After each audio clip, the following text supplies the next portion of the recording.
नमस्कार। हीमोफीलिया के इस प्रेजेंटेशन लेक्चर में मैं आपका स्वागत करता हूं।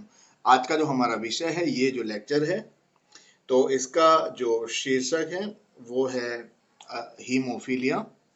और ये जो लेक्चर है हीमोफीलिया, इसके जो लर्निंग ऑब्जेक्टिव्स हैं, तो ये भी मैं आपको बता देता हूं। यानी कि लर्निंग ऑब्जेक्टिव यानी इस टॉपिक में हम क्या डिस्कशन करने वाले हैं। तो देखिए, सबसे पहले ये जो लेक्चर है, आज का जो लेक्चर है, ये हीमोफीलिया पार्ट 1 है। तो इसमें जो बेसिक इंट्रोडक्शन है हीमोफीलिया की, उसके बारे में हम डिस्कस करेंगे। इंट्रोडक्शन टू हीमोफीलिया, ये है पार्ट 1। और जो हीमोफीलिया का जो पार्ट 2 जो है, हीमोफीलिया पार्ट 2 जो लेक्चर है, ये वाला जो लेक्चर है पार्ट 2, ये ऐप पे रहेगा, ठीक है। और पार्ट 2 का जो लेक्चर है, इसका जो लोकेशन है, पार्ट 2 लेक्चर ऐप पे कहाँ पे मिलेगा आपको? तो आप स्टोर पे जाएंगे, ऐप में आप स्टोर पे जाएंगे। स्टोर में ये है जीन इंटरेक्शन 2। ये जो है, ये है फोल्डर नंबर 4। ऐप पे 4 नंबर का फोल्डर है, इसमें आपको ये हीमोफीलिया पार्ट 2 का लेक्चर जो है वो मिलेगा। अब पार्ट 2 जो है, हीमोफीलिया पार्ट 2 का जो लेक्चर है, उसके जो लर्निंग ऑब्जेक्टिव हैं वो भी मैं आपको बता देता हूं। तो पार्ट 2 में हम क्या डिस्कस करेंगे, तो देखिए, हीमोफीलिया ए क्या है, हीमोफीलिया बी क्या है, ठीक है, इसके बारे में। फिर हेमार्थ्रोसिस क्या होता है, इसके बारे में डिस्कस करेंगे। व्हाट इज एपीटीटी पीटी, इसके बारे में। फिर जीनेटिक्स ऑफ हीमोफीलिया, इसके बारे में हम डिस्कस करेंगे। कोएगुलेशन कास्केड, इसका फिगर मैं आपको दिखाऊंगा। फिर अब देखिए, टेबल इंक्लूड किया है। Classification of haemophilia A and B by normal coagulation factor activity, ये टेबल इंक्लूड किया है। फिर इसके अलावा जो पॉइंट नंबर 8 है, तो यहाँ पे हेमो हेमोस्टेसिस, कोएगुलेशन के बारे में बात करेंगे। फिर डायग्नोसिस, वेरिएबल एक्सप्रेसिविटी, यानी ये जो हीमोफीलिया की जो मात्रा है ना, कि भाई सीवियर है, माइल्ड है ना, कि मॉडरेट है। तो इसके बारे में बात करेंगे हम। हीमोफीलिया की सीवियरिटी किस प्रकार से होती है, डायग्नोसिस यानी पता कैसे लगेगा हीमोफीलिया है पेशेंट को। फिर देखिए, ये जेनेटिक टेस्टिंग एंड काउंसलिंग। फिर ये management, treatment, blood product transfusion, associated syndrome. ये जो है, इसमें ये 11 12 13 14 ये इंक्लूड किया है मैंने मेडिकल जेनेटिक के बुक में से। अगर आपको इंटरेस्ट है तो इसमें आप पढ़ सकते हैं। ये जो है हीमोफीलिया सी जो है, इसके बारे में बात करेंगे, मैं एक्सप्लेन करूंगा हीमोफीलिया सी के बारे में आपको। फिर ये जो है, ये देखिए, ब्लड क्लॉटिंग पाथवे का जो फिगर है वो मैंने इंक्लूड किया है। फिर इसमें ब्लड क्लॉटिंग पाथवे का फिगर तो मैं अभी थोड़ा, जो उसका थोड़ा पार्ट भी है वो भी मैं अभी आपको बता दूंगा, ये इंट्रोडक्शन खत्म हो जाए उसके बाद में। फिर ये जो है blood clotting factor and their function, तो टेबल है ना। तो ये ब्लड क्लॉटिंग के जो फैक्टर्स हैं और उनका काम क्या है, वो टेबल मैंने इंक्लूड किया है। फिर दूसरा जो टेबल है, ये देखिए आप, ये भी एक टेबल है, अगर आप इंटरेस्ट है तो ये टेबल भी आप देख सकते हैं। फिर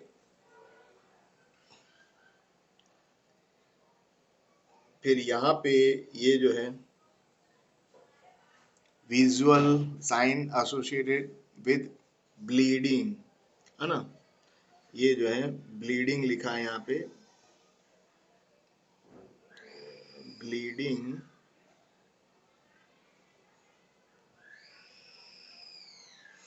डिसऑर्डर्स, ठीक है, visual sign associated with bleeding disorder. फिर एक फिगर इंक्लूड किया है हीमोफीलिया इनहेरिटेंस। तो ये जो फिगर है इसमें आप देखेंगे कि मदर जो है वो कैरियर है, ठीक है, और फादर जो है वो नॉर्मल है। तो इनके अगर बच्चे हैं तो उनको हीमोफीलिया किस तरह से इनहेरिटेट करता है बच्चों में। फिर ये देखिए ये जो फिगर है ये मैंने, है ना, VWF और फैक्टर 8 इनके बीच में क्या रिलेशन है। फिर ये देखिए वॉन विलबोर्ड डिजीज के बारे में थोड़ा सा, और blood changes in haemophilia A.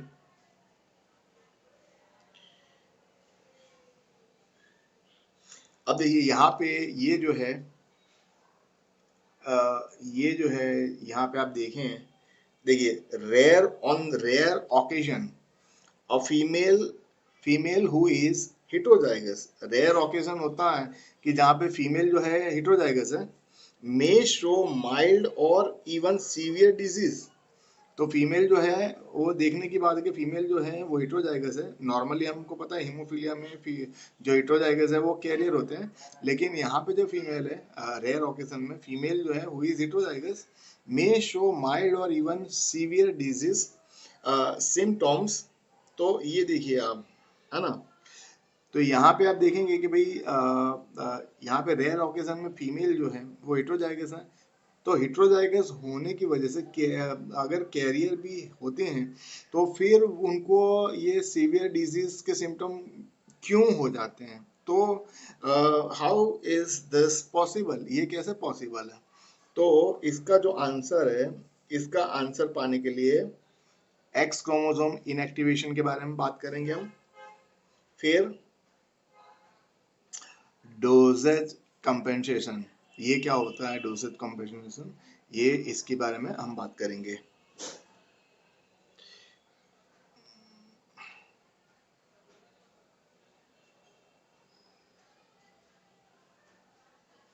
फिर हीमोफीलिया के प्रॉब्लम मैंने इंक्लूड किए हैं।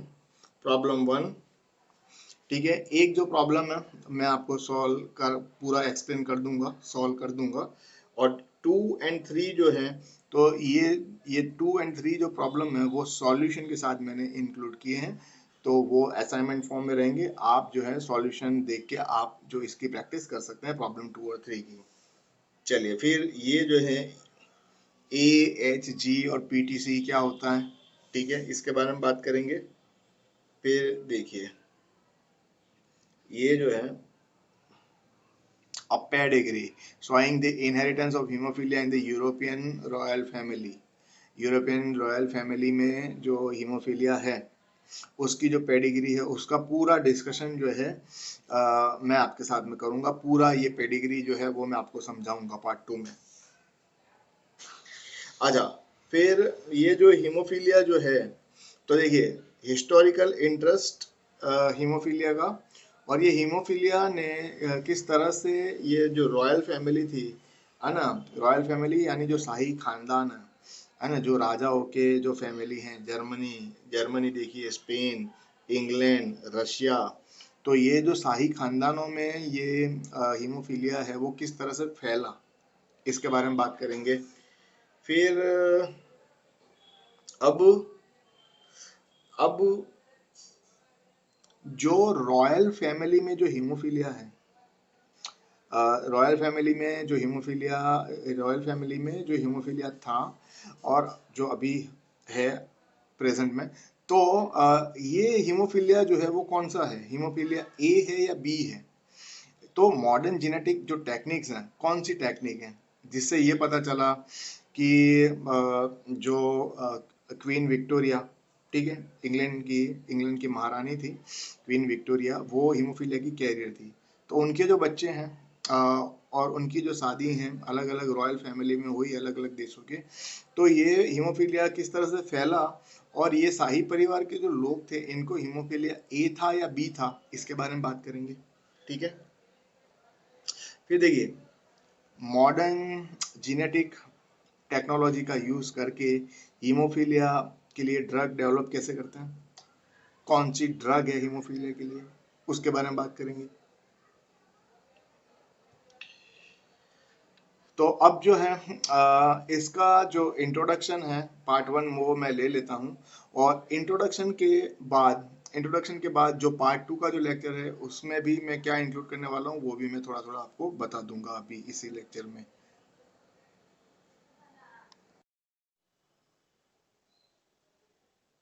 चलिए तो अब जो है लेक्चर की शुरुआत करते हैं।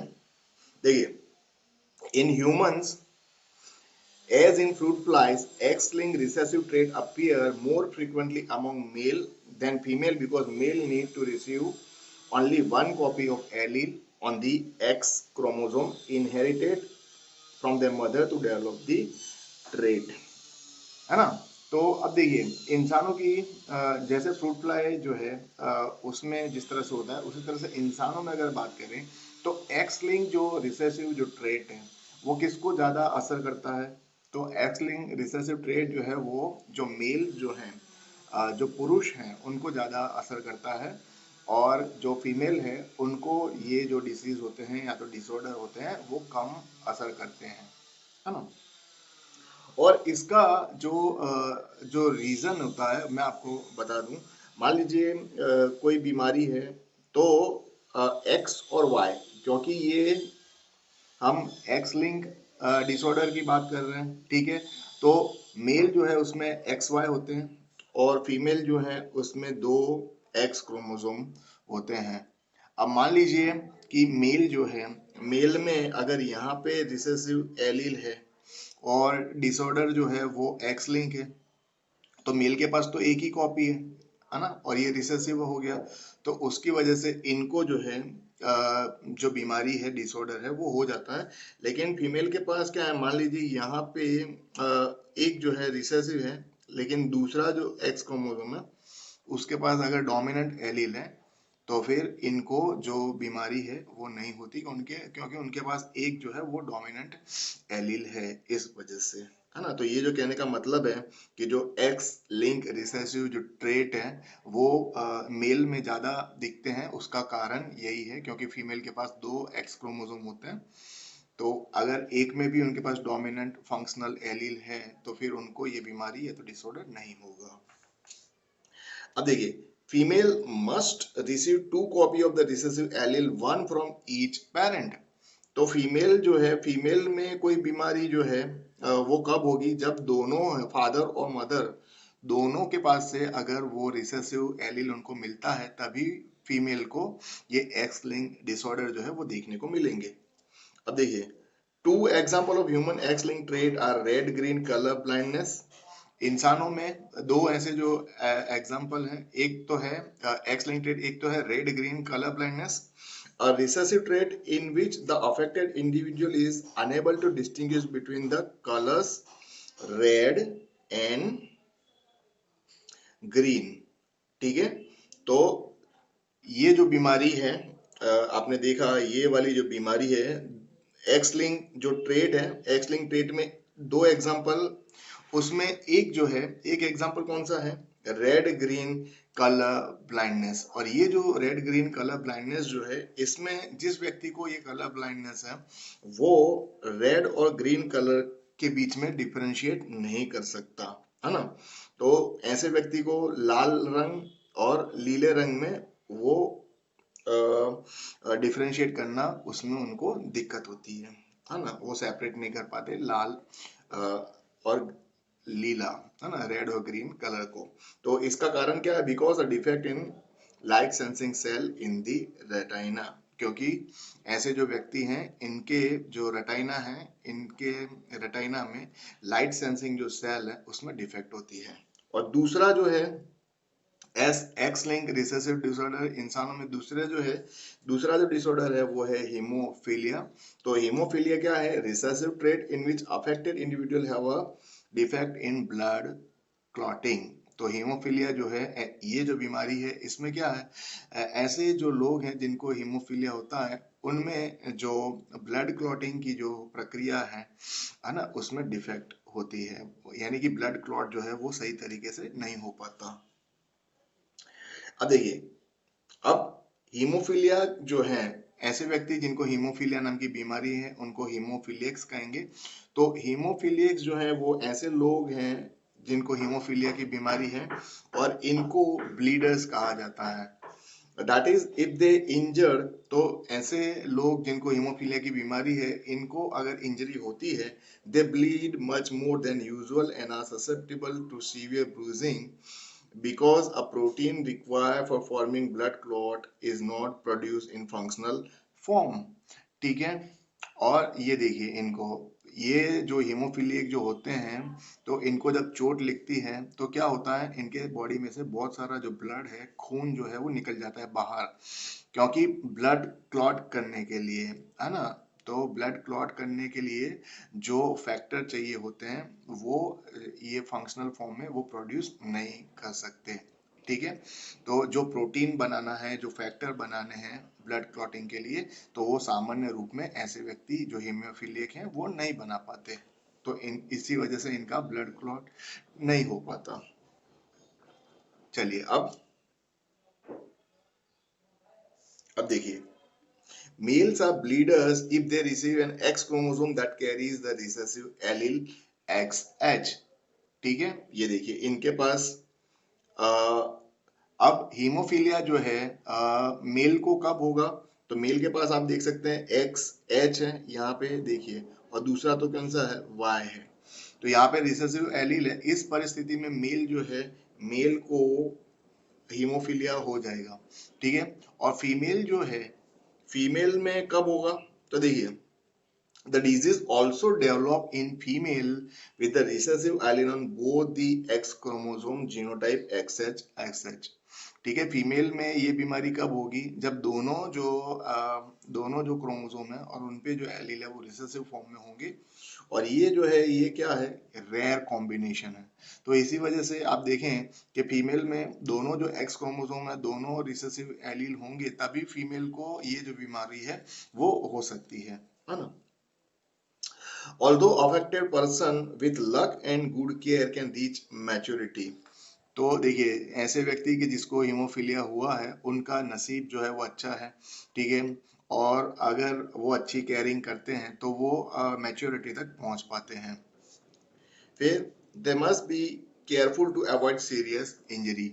और हीमोफीलिया के जो पेशेंट हैं उनको कोई बॉडी में हानि ना पहुंचे, इंजरी ना पहुंचे, इसका भी इनको ध्यान रखना होता है।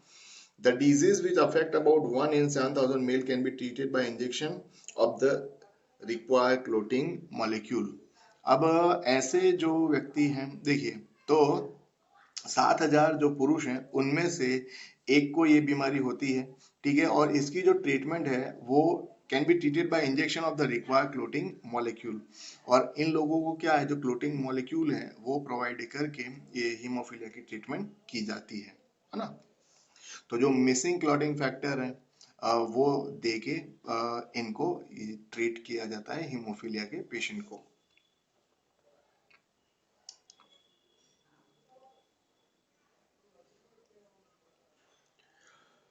अब देखिए हीमोफीलिया, तो फिर से एक बार, haemophilia is an X linked recessive disorder defined by the absence of one or more protein required for blood clotting. तो हम ऐसा कहते हैं ना, जो खून है, खून जमने के लिए, है ना, या तो गुजराती में बोलते हैं रुधिर गंठाई जवानी प्रक्रिया।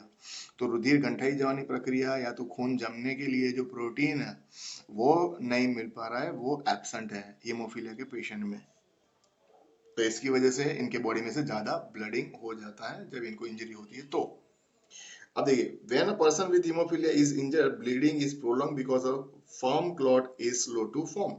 तो देखिए, जो जब हीमोफीलिया के पेशेंट को जब इंजरी होती है तो फर्म क्लॉट जो है वो एकदम से नहीं बन पाता, या तो धीरे से बनता है। ठीक है। अब देखिए, small cut in the skin are usually not a problem. ऐसे व्यक्ति को अगर स्किन में छोटा मोटा कट है तो वो कोई दिक्कत नहीं है, but bleeding in the muscle और जॉइंट कैन बी पेनफुल। लेकिन तो स्किन में अगर छोटी मोटी जो कट है तो वो उतना प्रॉब्लम नहीं है, but bleeding in the muscle और जॉइंट कैन बी पेनफुल। लेकिन आप देखिए मसल में यानी कि स्नायु में, जॉइंट में अगर ब्लीडिंग होता है तो उसकी वजह से पेशेंट को दर्द होता है and can lead to serious damage, और उसकी वजह से गंभीर प्रकार की इनको हानि पहुंच सकती है। अब देखिए, अब currently there are approximately 3000 people with hemophilia in Canada। Canada में अभी कितने लोग हैं हीमोफीलिया के, तो आप देख सकते हैं 3000 लोग हैं कनाडा में अभी इस वक्त हीमोफीलिया के। अब देखिए, इन दी 1800 haemophilia was wide spread among the royal family of Europe. 1800 की जो साल थी, तो इस समय में जो यूरोप का जो शाही परिवार, रॉयल फैमिली यानी कि जो राजा जो होते हैं ना, और उनका जो परिवार है, राजा लोगों का जो परिवार है, जो शाही परिवार है यूरोप का, इनमें ये बीमारी जो है हीमोफीलिया की बहुत ज़्यादा फैल चुकी थी। अब देखिए, Queen Victoria of England is known to have pass the allele to several her descendant. तो इंग्लैंड की जो रानी थी विक्टोरिया, इन्होंने इनके जो बच्चे हैं उनमें ये जो बीमारी है वो उसके जो एलील हैं वो पास ऑन हुए क्वीन विक्टोरिया से। तो क्वीन विक्टोरिया के जो डिसेंडेंट हैं, यानी यानी उनके बच्चे और फिर उनकी अगली पीढ़ी, है ना, तो कई पीढ़ियों में क्वीन विक्टोरिया के बच्चे और उनकी जो कई जो पीढ़ियां हैं, है ना, जो भी शाही परिवार थे, उनमें ये हीमोफीलिया की जो बीमारी है वो बहुत आगे बढ़ी। अब subsequent intermarriage with royal family member of other nation such as, अब देखिए क्वीन विक्टोरिया के जो बच्चे हैं इनकी शादी कहाँ पे हुई, तो दूसरे दूसरे जो देश हैं, दूसरे जो शाही परिवार हैं उनमें क्वीन विक्टोरिया के बच्चों की शादी हुई। जैसे कि आप देखिए स्पेन रशिया, ठीक है, तो ऐसे जो देश हैं इनमें भी ये बीमारी फैली। फिर तो further spread this x link trade, तो ये देशों में भी क्या है, इन देशों में भी ये हीमोफीलिया की जो बीमारी है वो फैली है and it's incidence is well document in royal pedigree, है ना। तो ये जो रॉयल पेडिग्री है वो भी मैंने इंक्लूड करी है इस लेक्चर में, अलग अलग बुक में से इंक्लूड करी है, और पार्ट 2 का जो लेक्चर है इसमें हम पूरा डिटेल में इसको डिस्कशन करेंगे, ठीक है। अब चलिए, a few years ago, new genomic technique allowed sequencing of tiny amount of DNA isolated from the buried remain of royal family member। अब देखिए, अब अभी मैं आपको ये नहीं बता रहा हूँ कि ये जो है हीमोफीलिया, ये जो क्वीन विक्टोरिया ऑफ इंग्लैंड है और इनसे जो हीमोफीलिया फैला, तो वो हीमोफीलिया ए था या तो हीमोफीलिया बी है। तो इसके बारे की ये हीमोफीलिया ए है या तो हीमोफीलिया बी है, इसके बारे में जो जानकारी मिली है वो कुछ साल पहले मिली है कि इन लोगों को हीमोफीलिया ए था या तो बी था। इसका भी हम डिस्कशन करने वाले हैं, ठीक है। तो ये इनके जो मेंबर्स थे, ठीक है, तो उनका डीएनए जो है वो निकाला गया और इसका जो सीक्वेंसिंग है वो किया गया। जो आधुनिक जो जीनोमिक टेक्निक है उससे इनका जो शाही परिवार के जो डेड बॉडी हैं उनको निकाला गया और फिर उनका जो डीएनए है उसका सीक्वेंसिंग किया गया। उससे आज आज जो है ये पता चल गया है कि ये हीमोफीलिया ए था या तो बी था। चलिए, अब फिर हीमोफीलिया के लिए रिस्पॉन्सिबल जो म्यूटेशन है इसके भी बारे में पता चल गया है, ठीक है। तो इसके बारे में भी the genetic basis of the mutation, इसके बारे में भी हम डिस्कस करेंगे, है ना, जो पार्ट 2 है उसमें। फिर how it is resulted in non functional blood clotting factor is now understood, ठीक है। तो जो नॉन फंक्शनल जो ब्लड क्लॉटिंग फैक्टर है वो क्यों होता है, ठीक है, जो इस प्रकार के जो non functional blood clotting factor हैं वो क्यों प्रोड्यूस होते हैं, तो इसके बारे में भी जो जेनेटिक जो बेस है वो पता चल गया है। Today, people with hemophilia are treated as needed with intravenous injection of the protein that is missing।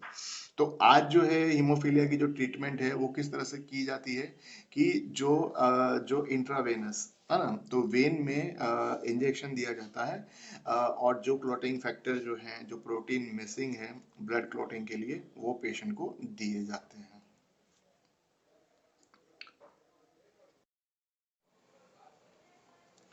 अब देखिए हीमोफीलिया का पार्ट 2 लेक्चर जो है जो ऐप पे है, तो उसका भी थोड़ा जो ग्लिम्स है ना, यानी ग्लिम्स यानी उसकी जो थोड़ी झलक है, यानी कि पार्ट 2 में मैंने क्या क्या इंक्लूड किया है थोड़ा थोड़ा जो है वो मैं आपको अभी बता देता हूँ। तो ये देखिए, ये जो है क्वीन विक्टोरिया, ठीक है, यहाँ पे ये जो फोटोग्राफ आप देख रहे हैं क्वीन विक्टोरिया का, तो ये देख लीजिए आप अच्छे से, क्वीन विक्टोरिया का फोटोग्राफ है ये।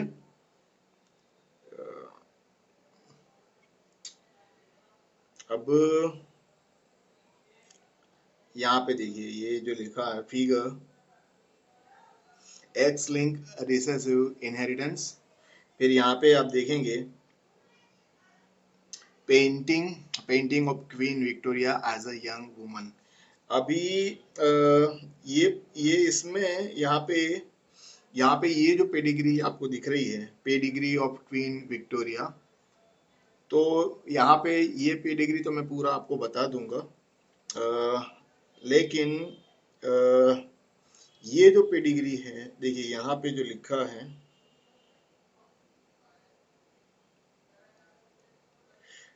ये वाला जो पॉइंट है ये देखिए, haemophilia is of historical interest because it affected member of the royal family of Germany, ठीक है। तो देखिए जो शाही परिवार है, शाही परिवार यानी जो राजा महाराजाओं का जो खानदान है ना, उनमें ये जो क्वीन विक्टोरिया का जो फोटोग्राफ मैंने दिखाया आपको, तो क्वीन विक्टोरिया के जो बच्चे हैं, ठीक है, और यानी उनकी क्वीन विक्टोरिया की बेटी, क्वीन विक्टोरिया की बेटियां और जो उनके जो लड़के हैं, उनकी शादी अलग अलग शाही परिवारों में हुई। तो ये अलग अलग देशों में किस तरह से हीमोफीलिया फैला, उसके बारे में ये जो पेडिग्री है उसका मैं आपके साथ डिस्कस करूंगा। फिर यहाँ पे देखिए स्पेन, इंग्लैंड, जर्मनी, रशिया, ठीक है। फिर ये जो शाही जो परिवार के जो लोग हैं, इनको हीमोफीलिया ए था या बी, ये शाही परिवार में जो हीमोफीलिया फैला वो ए था या बी था। तो वो जो मॉडर्न जेनेटिक की जो टेक्निक्स हैं, कौन सी टेक्निक है उसके बारे में भी हम डिस्कस करेंगे। तो ये हीमोफीलिया ए था या बी था, उसका पूरा डिस्कशन मैं आपके साथ करने वाला हूँ।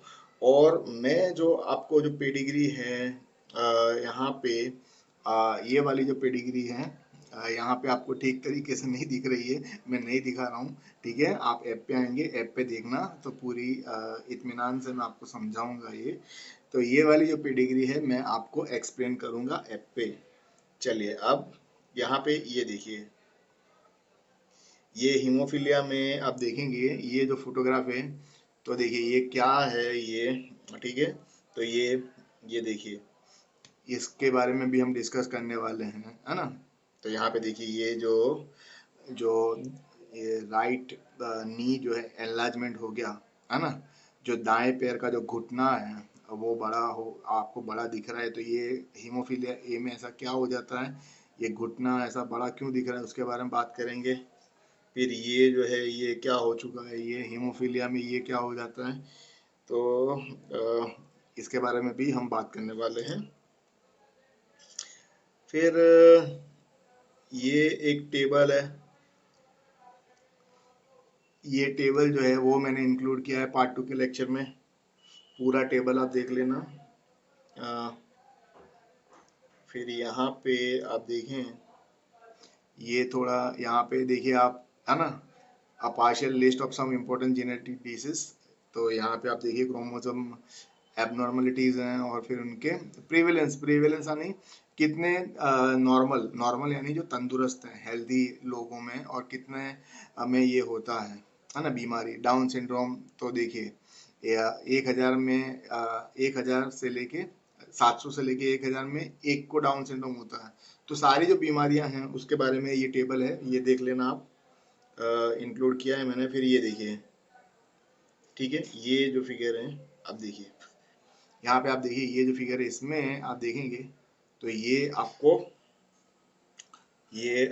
जो फिगर है इसमें आप देखें पेरेंट आपको दिखाए हैं, तो पेरेंट जो हैं फादर और मदर, तो इनके जो बच्चे हैं इनहेरिटेंस ऑफ हीमोफीलिया, इसके बारे में हम डिस्कस करेंगे, ये समझाऊंगा मैं आपको, ठीक है। कि फादर जो है वो नॉर्मल है और मदर जो है हीमोफीलिया की कैरियर है, तो इनके बच्चे किस प्रकार के होंगे। फिर ये जो है, ये देखिए ये एक फिगर है, तो ये फिगर जो है ये भी मैंने इंक्लूड करी है। यहाँ पे आप देखेंगे तो ये जो है ब्लड क्लॉटिंग पाथवे जो है, ये पूरा फिगर आप देख सकते हैं। फिर ये जो टेबल है, ठीक है, blood clotting factor and their function, ये टेबल मैंने इंक्लूड किया है। फिर ये टेबल है। फिर ये एक टेबल है।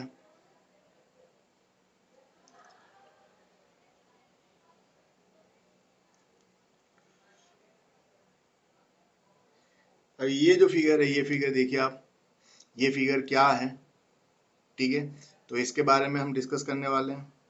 ये वाली जो फिगर है ये क्या है, यहाँ पे आप देखेंगे तो देखिए ये जो है,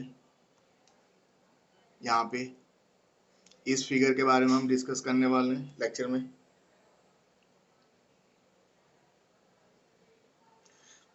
ये टेबल जो है आपको इंटरेस्ट है तो देख लेना, ये टेबल मैंने रखा है।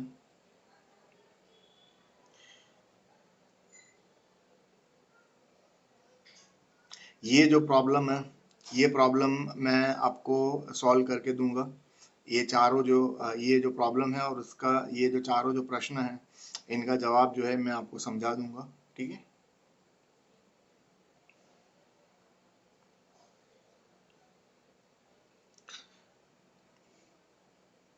यहाँ पे ये जो प्रॉब्लम है, ठीक है, तो ये आप असाइनमेंट समझ लीजिए, ठीक है। इसमें ये इसी प्रॉब्लम के नीचे इसका सॉल्यूशन भी दिया हुआ है, तो आप जो है ऐप में देख लेना और आप इसका सॉल्यूशन आप खुद करेंगे, मैं नहीं समझाने वाला ये आपको, तो ये आपका होमवर्क में रहेगा, लेकिन सॉल्यूशन जो है वो मैंने इंक्लूड किया है ना।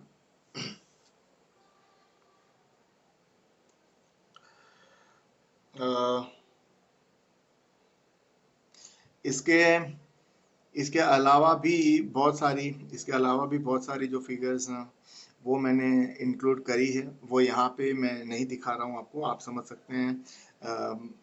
कुछ जो बातें हैं वो यहाँ पे, फिर ऑनलाइन जो है ऑनलाइन टीचिंग है, ठीक है, फिर इसका कुछ मतलब भी तो रहना चाहिए, ऐप बनाना, ऑनलाइन टीचिंग करना, सारी की सारी जो पब्लिक डोमेन में डाल देंगे तो फिर कोई मतलब नहीं रहता ऑनलाइन टीचिंग करने का, आप समझ सकते हैं। अब मेरा जो कांटेक्ट जो डिटेल है वो भी मैं आपको दे देता हूँ।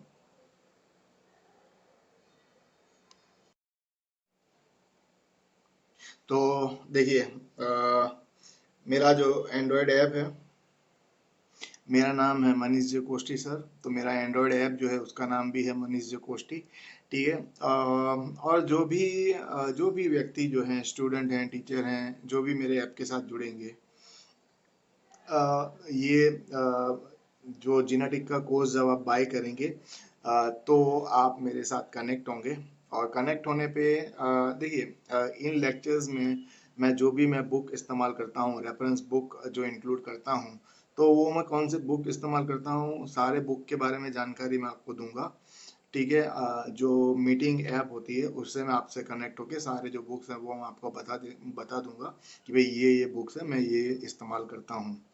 और इसके अलावा किसी को अगर स्टडी मटेरियल या तो नोट्स या बुक्स कुछ भी चाहिए, वो भी मैं प्रोवाइड करूँगा। और ये जो है अगर आप मुझसे बात करना चाहते हैं, मुझसे फ़ोन करना चाहते हैं, तो ये जो है 3 से 4 के बीच का जो टाइम है, तो उस टाइम पे आप बात कर सकते हैं।